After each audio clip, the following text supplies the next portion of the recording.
कहते हैं जब गरीबी चरम सीमा पे होती है तो इंसान की उम्र नहीं देखी जाती और वो ये नहीं देखता कि उससे कितना बड़ा काम हो जाएगा या फिर नहीं हो पाएगा।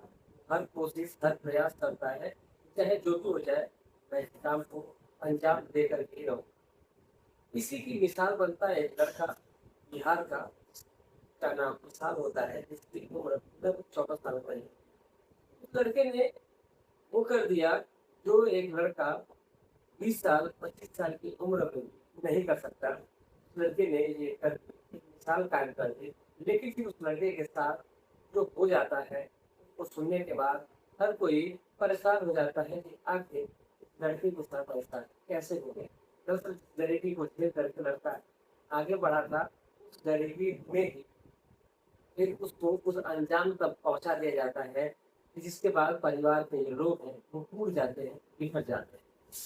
नमस्कार प्रणाम, मैं अविनाश एक बार फिर से आप लोगों के बीच में एक ऐसी घटना लेकर के सामने आया हूँ जिसकी शुरुआत बिहार प्रदेश के एक छोटे से गाँव से हुई। एक लड़का जिसका नाम विशाल होता है, उसके पिता रघुनाथ और उसकी माँ विद्यावती। 3 लोगों का परिवार था और परिवार में खाने की बेहद दिक्कत थी। पिता मजदूरी किया करता था। लड़का जब उसकी उम्र 10 साल के करीब थी, तब से जब उसने होश संभाला था तभी से वो देख रहा था अब पिता काफी मजदूरी काफी मशक्कत काफी मेहनत कर करके वो अपने घर का रोजी रोटी चलाता था, क्योंकि एक लेबर की जो दिहाड़ी है वो अमूमन कितनी हो सकती है, लगभग 400 रुपये 500 रुपये अभी के टाइम पे। लेकिन आज से कुछ साल पहले की बात है जब दिहाड़ी लगभग 400 रुपये करीब हुआ करती थी। अब जो किसान है जब धीरे धीरे बड़ा होता है, यानी कि जब उसकी उम्र लगभग 14 साल करीब हो जाती है, शरीर में वो काफी हट्टा कट्टा लगभग हो जाता है, तो वो सोचता है कि अगर घर पे रहूंगा तो फिर ये हमारी जिम्मेदारी है कैसे हो उठ पाएगी अगर मैं बाहर चला जाता हूँ कमाने। यहाँ से लगभग कहीं भी अलग अलग जगहों पर अगर जाता हूँ मैं कमाने के लिए, हो सकता है वहाँ पर मुझे पैसे ज्यादा मिल जाए, रुपये ज्यादा मिल जाए। तो ये इस प्रकार की जब वो बात सोचता है तो वो अपने पिता से कहता है कि वो कमाने जाना चाहता है। उसका एक दोस्त है जो चेन्नई में रहता है और रह करके वहीं पर जॉब करता है, वहीं पर वो जाना चाहता है। उसका पिता गरीबी से सीमा गरीबी से कदर परेशान थे, उन्होंने क्या करके भी नहीं मना किया और सोचा कि चलो अगर लड़का चला जाएगा अभी से तो हो सकता है कि कुछ अच्छे खासे पैसे कमाने लगेगा जिससे उसका भला हो जाएगा। ये सोच करके जो लड़का है का पिता है वो मना नहीं करता। विशाल जो है वो ट्रेन पकड़ता है और वहां से सीधा चेन्नई पहुंच जाता है। चेन्नई जब पहुंचता है तो काम की तलाश जब सर पकड़ भटकने लगता है इस कंपनी से उस कंपनी, तो कहीं भी उसको जल्दी जॉब नहीं मिल रही क्योंकि उसकी जो उम्र थी वो लगभग 14 साल के करीब होती, इसलिए उसे कोई जॉब नहीं दे रहा था। लेकिन एक कंपनी में बात बन जाती है जहाँ पर उसकी आइडेंटिटी को छुपा करके उसको जॉब मिल जाती है, क्योंकि विशाल बहुत ही ज्यादा मेहनती था इसलिए उसको जॉब मिल जाती है। अब विशाल उसी कंपनी में जॉब करने लगता है। कंपनी के सभी लोगों को आपको पता है कि रूल है कि 18 साल का जब लड़का प्लस हो जाएगा तभी उसको जॉब मिलेगी। और 20 साल के बाद वो कहा 14 साल पर। लेकिन जब उसको जॉब मिलती है, लड़का मेहनत से लगन से अपना काम किया कर रहा था। लगभग 1 साल का वक्त गुजर जाता है। 1 साल बड़ी ही मेहनत से बड़ी ही लगन से काम कर रहा था और काम कर करके जो भी पैसे पर मिला करते थे अपने घर पे भेजता था। और भेजने के बाद इसी दरमियान उसके जो पिता है उसके घर है, गरीबी लगभग धीरे धीरे कम होने लगती है। लगभग वहाँ लड़के को 18,000 रुपये जॉब सैलरी मिलती थी। लड़का अपने 3,000 रुपये रखता था खाने पीने के लिए, उसके बाद बाकी पैसे वो अपने पिता को दे दिया करता था, परिवार भी दे दिया करता था। वही दिनचर्या धीरे धीरे बदलने लगी। किसान एक काम कर रहा था, तब तक उसी कंपनी में एक महिला आती है और महिला की जो नजर है वो विशाल पर पड़ती है। और जो विशाल है उससे महिला जो होती है जिसका नाम ममता होता है, वो विशाल के पास आके पूछती है कि आके तो इस काम को ढंग से करो, इससे कोई काम होता है उसको समझा रही होती है। और उसके बाद वो वहां से समझा करके चली जाती है।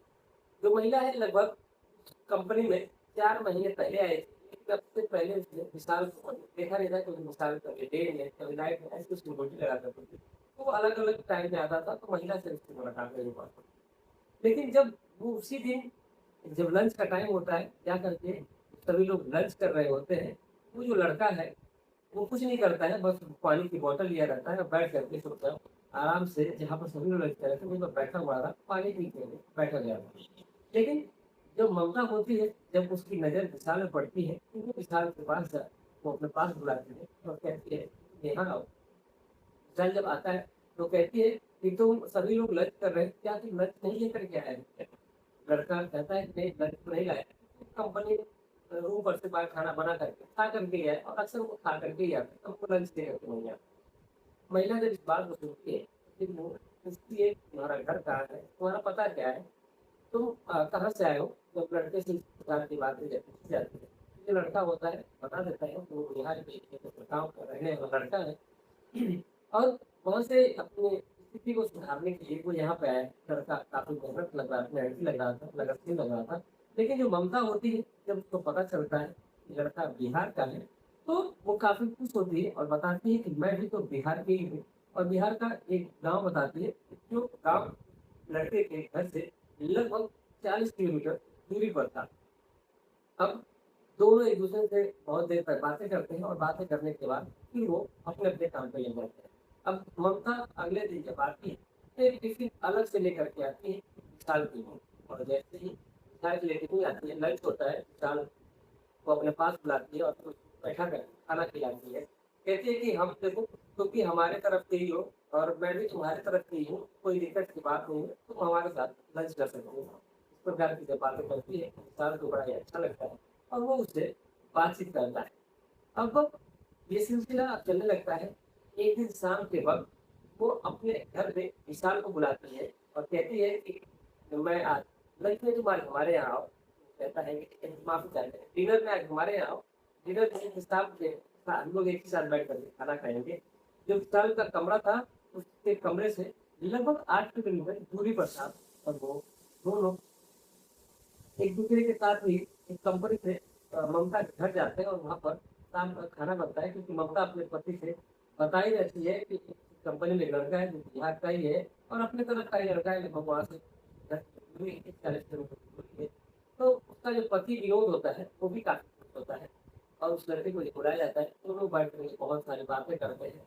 महिला का दो बच्चे भी होते हैं छोटे छोटे, उन लोगों का इंसान जो है वो खेलता है, उन लोगों को खिलाता है और फिर वो लोग बैठ कर हमको बातें करते हैं, खाना पीना खाते हैं और खाना पीना खाने के बाद वो लोग वहाँ से फिर चले जाते हैं।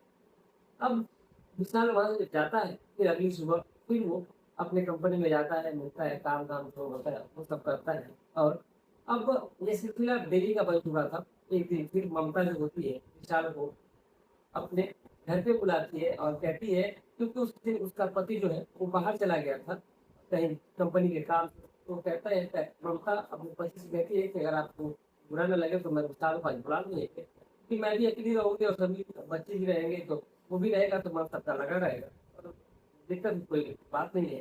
कहता है कि ठीक है। विशाल को अपने पास बुलाती है और रात का खाना होता है। खाने के बाद सभी लोग अपने अपने कमरे में सोने जाते हैं, तो ममता और उसके दोनों बच्चे एक कमरे में सो जाते हैं और विशाल एक कमरे में उसका बिस्तर लग जाता है, विशाल उस कमरे में चला जाता है। विशाल जब लेटा रहता है, रात के जैसे ही लगभग 11:30 बजे का वक्त होता है, तो विशाल के कमरे में ममता आती है और आकर के उसके पास लेट जाती है और विशाल की जो नींद है वो अचानक से खुलती है।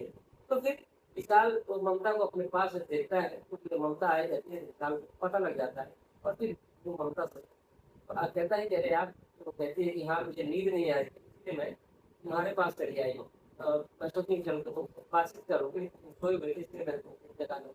कुछ भी नहीं समझा। अब इस प्रकार की बातें सुनता है तो कहता है ठीक है और फिर वो उस महिला से बातचीत करने लगता है और बातचीत करने के दरमियान ममता जो है उस लड़के के बदन को सहलाने लगती है, हरकतें करने लगती है। इसके बाद विशाल जो है उसको मना करता है, लेकिन महिला जो है जबरदस्ती करती है, वो विशाल खुद को रोक नहीं पाता है और इन दोनों के बीच में जो अनैतिक रिश्ते हैं वो कायम होने शुरू हो जाते हैं। और रात लगभग 3 से 4 बार उन लोगों के बीच में जो अनैतिक रिश्ते हैं वो कायम होते हैं। और उसके बाद सुबह होती है, सुबह को बच्चे स्कूल चले जाते हैं और वो घर पे ही रहते हैं, कंपनी नहीं जाते हैं, खाना पीना खाने के बाद पूरे दिन एक दूसरे के साथ वक्त गुजारते हैं। अगले रात भी जो है वक्त गुजारते हैं, क्योंकि जो उसका पति होता है महिला का, वो 3 दिन के ट्रिप पे गया रहता है। फिर जब अगले दिन सभी लोग कंपनी जाते हैं, कंपनी जाने के बाद फिर वहाँ से दौरान शुरू हो जाता है, एक नई कहानी ही पलट जाती है। अब जब भी मन होता था तो जो ममता है वो विशाल के कमरे में चली जाया करती थी, विशाल ममता के कमरे में चला जाया करता था। इन दोनों के बीच में आए दिन बना करते थे। एक दिन की बात है, जो विशाल है वो ममता के कमरे से गया हुआ था और दोनों के बीच में अनैतिक रिश्ते कायम हो रहे थे रात के वक्त। तब तक जो ममता का पति है उसकी नजर नींद है रात को खुल जाती, लगभग 1 बजे का वक्त होता है। जैसे ही नींद खुलती है, तो अपनी पत्नी को अपने बगल में नहीं पाता है, तो उठ करके इधर-उधर ढूँढने लगता है। जिसको लगता है उसकी पत्नी कहीं न कहीं हो सकता है कि बाथरूम गई हो, तो उसके लिए उसको ढूँढता है, तो बाथरूम में नहीं मिलती है, तो बगल वाले कमरे से बड़ी भड़कती है, आवाज़ें आ रही हैं। आवाज़ को सुन करके उसका पति कमरे में जाता है, तो कमरे के पास जाता है, देखता है, तो उधर देखता ही रह जाता है और वो काफ़ी परेशान हो जाता है। दरवाज़ा खोलता है, खोल करके जब अंदर जाता है, तो वो अपनी पत्नी को डाँटने लगता है, मारने लगता है, पीटने लगता है। जो उसकी पत्नी है, वो भी बदले में उसको जवाब दे देती है, वो भी उसको मार देती है, पीट देती है और उन दोनों के बीच में काफ़ी ज़्यादा बहस छिड़ जाती है। अब जो विनोद होता है, वो कहता है, "मैं तुम्हें छोड़ दूँगा।" पर जो महिला होती है, वो कहती है कि, "कोई बात नहीं, अगर तुम्हें छोड़ना है तो छोड़ दो।"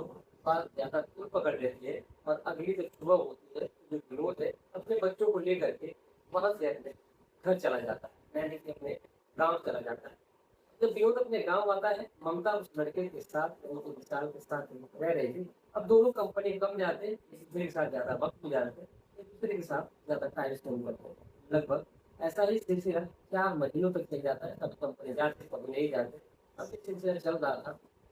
लेकिन 4 महीने बाद जो ममता है, कहीं न कहीं अब वो विशाल पे शादी करने का दबाव आने लगती है, क्योंकि विशाल एक गरीब परिवार से था, तो वो कंपनी ज़्यादातर वक़्त अपना कंपनी से जाता था, वही करके वापस आता।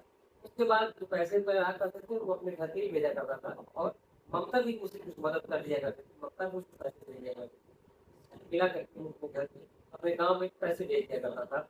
अब देखिए, जो ममता है, एक दिन की बात है, वो कहती है कि क्यों ना हम दोनों शादी कर लें। लेकिन जब बात शादी की आती है, तो विशाल पीछे हट जाता है। जैसे विशाल पीछे हटता है, तो ममता उसकी बात कहीं न कहीं नागवार होने लगती है। लेकिन विशाल ये भी सोचता है कि उसकी उम्र अभी यही कोई 16-17 साल के करीब हो रही है और ये जो महिला है, इसकी उम्र लगभग 36 से 38 साल के करीब हो गई है। बहुत ज़्यादा का फासला है। तो इसी वजह से वो उससे शादी करने के लिए तैयार नहीं होता है, लेकिन महिला जिद पे अड़ी रहती है और वो अब आए दिन विशाल से मारपीट करके झगड़ा लड़ाई करती थी। अब जैसे ही झगड़ा लड़ाई करती थी, विशाल एक दिन एक ऐसा कदम उठाता है, जिसको जानने के बाद हर कोई दाँत तले उँगलियाँ दबा देता है। एक दिन जब दोनों एक-दूसरे के साथ वक़्त गुज़ार रहे थे, तो जो ममता है उससे शादी करने का दबाव बना रही थी, तो अगली सुबह ही विशाल जो है वहाँ से फरार हो जाता है और जब पूरे दिन कमरा नहीं खुलता है और शाम को भी कमरा नहीं खुलता है, लगभग 2 दिन का वक़्त दिया जाता है, कमरे से हल्के गंध आने लगती है। आस-पड़ोस के जो लोग हैं, वो लोग तुरंत अ, देखते हैं कि आखिर दरवाज़ा खुला नहीं है, ये जहाँ दिख रही है दिखाई नहीं दे रही है, महक भी आ रही है। तो लोग जब उस दरवाजे के पास जाते हैं, तो दरवाज़ा खुला हुआ बाहर से ही लॉक होता है, हल्का-सा होता है और फिर वो लोग थोड़ा-सा जब अंदर जाते हैं, मंदिर देख कर सभी लोग शॉक कर जाते हैं। मौके पर पुलिस को बुलाया जाता है और उस महिला के पति को भी इन्फॉर्म किया जाता है, जहाँ पर जब पुलिस आती है, तो फिर उस मामले को बड़ी ही गंभीरता से लिया जाता है और पूछा जाता है, तो बताते हैं कि इसका पति तो इसे पुलिस पहले ही छोड़ कर के चला गया था। लेकिन जो विशाल है, वही यहाँ पर रह रहा था, तो वो ना हो उसने ऐसा किया होगा। लेकिन विशाल को जब पुलिस उठाती है, जब उससे पूछताछ करती है, तो बताता है साहब उसने तो ऐसा कुछ भी नहीं किया है, बल्कि उसका जो पति है, वही रात में आया था और आने के बाद उन दोनों के बीच में मारपीट हुई थी और मैं तो रात में ही वहाँ से चला गया था। अब जैसे ही ये बात पता चलती है, तो फिर विनोद को फ़ोन किया जाता है। जो विनोद का फ़ोन है वो बंद आता है, लेकिन उसकी जो लास्ट लोकेशन है उसी के हिसाब से पुलिस विनोद को उठाती है और उससे पूछताछ करती है, तो वो बताता है कि उसकी पत्नी उसके साथ नहीं रह रही थी। अब उसको ज़िम्मेदारियाँ उठाना बड़ा एक मुश्किल हो रहा था, इसलिए उसने ऐसा कदम उठाया और उसने अपनी पत्नी को भी इस रास्ते से हटाने का फैसला लिया और उसने हटा भी दिया था। क्योंकि जो ज़मीन थी वो उसकी पत्नी के नाम से अगर वो मर जाएगी तो जरूर उसके नाम हो जाएगी, इसी वजह से उसने कदम उठाया था। और जो विशाल है वो निर्दोष हो जाता है, वो अपने काम में लगा रहता है, और कहीं ना कहीं जो विनोद है वो जेल चला जाता है। तो आजकल के ज़माने में किसी पे भरोसा करना बड़ा ही मुश्किल है, और आजकल हो क्या रहा है ये भी किसी को बताना बड़ा ही मुश्किल है। इस पूरे घटनाक्रम को सुनाने का उद्देश्य हमारा किसी की भावनाओं को ठेस पहुंचाए, बल्कि आपको जागरूक करना है, आपको सचेत करना है। आप जहाँ भी हो स्वस्थ रहे, सुरक्षित रहे, अपना ख्याल रखें, परिवार मिलते एक और सच्ची घटना के साथ। जय हिंद, जय भारत।